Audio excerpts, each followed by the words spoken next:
I'm Mark Stafford. I'm a senior designer at LEGO and I work on the superheroes team. The Daily Bugle is a building in New York City, so it's split into several different areas. It's like a comic book. The heroes are the focus at all times, and the building itself is a background that includes everything you would expect to see in a comic book panel.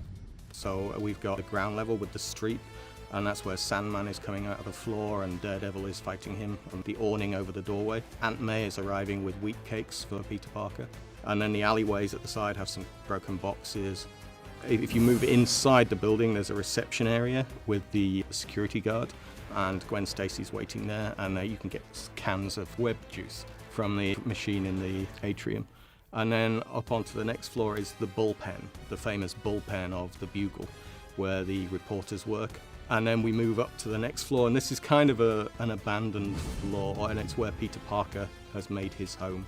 So there's some cobwebs and spiders, and there's old files and newspapers and a broken old photocopier and things like that, and Spider-Man sitting behind an old desk. And then we move up another floor, and that's the top floor, the penthouse. And there is J. Jonah Jameson in his office and Betty Brant, his secretary.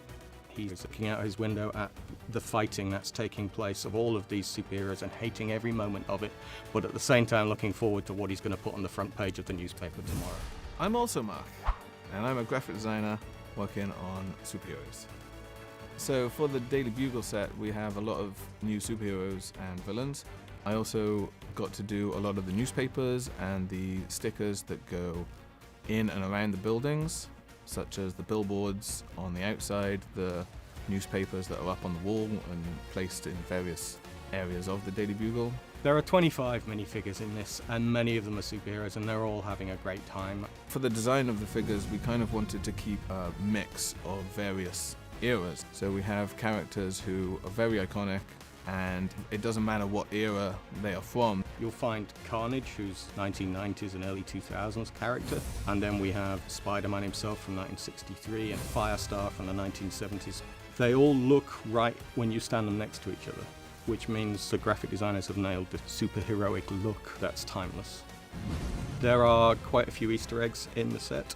There's a couple of Oscars in J. Jameson's office, which represent the nominations Spider-Man's had, and Into the Spider-Verse winning one.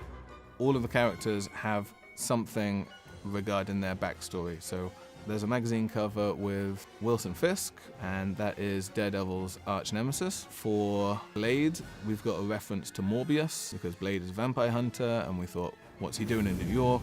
He was hunting Morbius, the living vampire who has been spotted on the subway. Well, there's more Easter eggs in the graphic design than there is in the model, by far. It's really nice stuff. There were a few surprises along the way about what the Daily Bugle looks like. Because if you say to anybody, what does the Daily Bugle look like, and they're a Spider-Man fan, they'll probably have an image in their head. And it might be from the old Sam Raimi movies, or it might be from the video game, or the comic book. But whatever it is, I couldn't find two images that were the same anywhere. Every artist has drawn it differently. It's an odd one when it comes to a building that everybody knows, but nobody knows what it looks like. There are a lot of interesting techniques in here. Like the taxi car was designed by Adam Grabowski, who's done lots of vehicles for the superheroes team, and there's nice little touches in there, little interesting builds. And then the building itself is an odd number of bricks wide, which we wouldn't normally try to design an entire building like that. It means the alleyway on one side is 5 studs wide, and on the other side is 6 studs wide, and I had to deal with an even numbered doorway going into an odd numbered building, and the whole model is an odd number all the way up.